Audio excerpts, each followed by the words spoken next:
Chair, a couple of things I'd like to clarify. Firstly, around the issue of the Building Act that the member has just raised. I said earlier in the second reading speech, if you look at the activities of the whole of New Zealand in a building sense for the last known financial year, full year, calendar year, it would take every consenting officer in the country their total focus for some years just to deal with consents that may come out of this particular disaster. So quite clearly, business as usual is not going to work. So what we've been looking at, and I'm very happy to involve local MPs to let them know where we get to with all this later in the week. We've got a standard briefing that we're going to be running each week at 9 a.m. on a Friday so that everyone gets tuned up to where things are going and what's happening. But essentially, the moving parts here are certainly the Building Act with its standards, which are important. Second is the quality of tradespeople who get to do the work. The third is the supply chain. And then the fourth aspect of this is the process of consenting. And inside that is the process of inspecting and the process of sign-off, and what sits under all of that is the Property Information Memorandum, which for residents in Christchurch will be the enduring record of how well this is dealt with. Now, I don't think it's the desire of anybody in this House to see property values in the future written down because of shoddy practice during this next short while.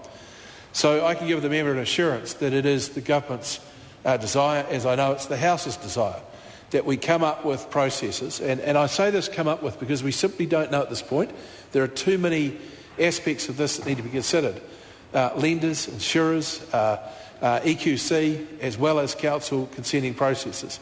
But when all that is dealt with, by, I hope, in a few days' time, we'll be able to give people a clear understanding of how they can get high-quality work done and paid for quickly. So that's the intention around the Building Act. In fact, all those other acts that are named. And it is a genuine attempt to give a list of the sort of acts that may, at some point, need to have some temporary arrangement applied to them. Can I talk to an amendment on the table by the Honourable Ruth Dyson to appoint a recovery coordinator to be appointed to carry on the powers of the Civil Defence Coordinator, should that be necessary? Well, the problem I've got with that is that we are saying, look, the Civil Defence Coordinators have done a great job. They've got us through this tight time. They're now standing down, or they will in the next day or so stand down, and we go into the normal processes of district councils running the areas. The chief executives in each of those areas will be putting together their recovery teams, which have been well organised over a long period of time. To have some individuals step over the top of them for any long period is, I think, not acceptable. And it goes quite counter to the concept of having that flat commission structure that recognises the fact that people who live in Canterbury generally don't like being told what to do. There is a resilience in the Canterbury community, and it is self-reliant, and it is very, very parochial. And I think it would be serving no good purpose, and certainly not standing as any encouragement for this House to appoint or to prescribe in law the need for a recovery coordinator. I'm quite convinced that if the Commission itself sits down and says, look, the best way we can deal with this is to collectively set up an organisation that deals with it without expanding their new legal entity or anything else like that, then they'll do it, because by and large they have a huge incentive to get their communities up and running, as big an incentive as anybody standing in this House. There is also the member asked the right question by way of interjection.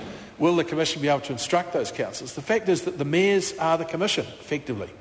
And so I don't think there is any impediment to that occurring. But what I think is very important is that we don't undermine the capacity that exists in those local authorities to get this job done.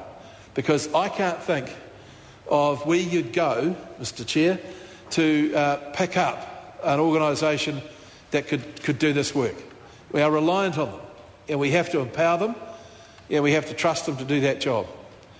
On the issue of, Mr Chair, I'll only be Jerry Brown, another minute perhaps. On the issue of 6.3, can I just say again that 6.3 deals with the court's power to look at recommendations for the making of an order in council, not the order in council itself. So it stands there as a privative measure. And we all know that there are many examples of the courts choosing to look through those. But in the essence, it is saying to courts, if there is silliness around this, then there is no obligation through any other provision for them to continue with that. If it was something totally outrageous, I have no doubt that some judge would be prepared to look through this particular provision in the bill. But if someone is taking this measure to their lawyer and saying, can I have a crack on this, then their lawyer has something to fall back on and say, look, not a good idea. So it is a mitigating aspect.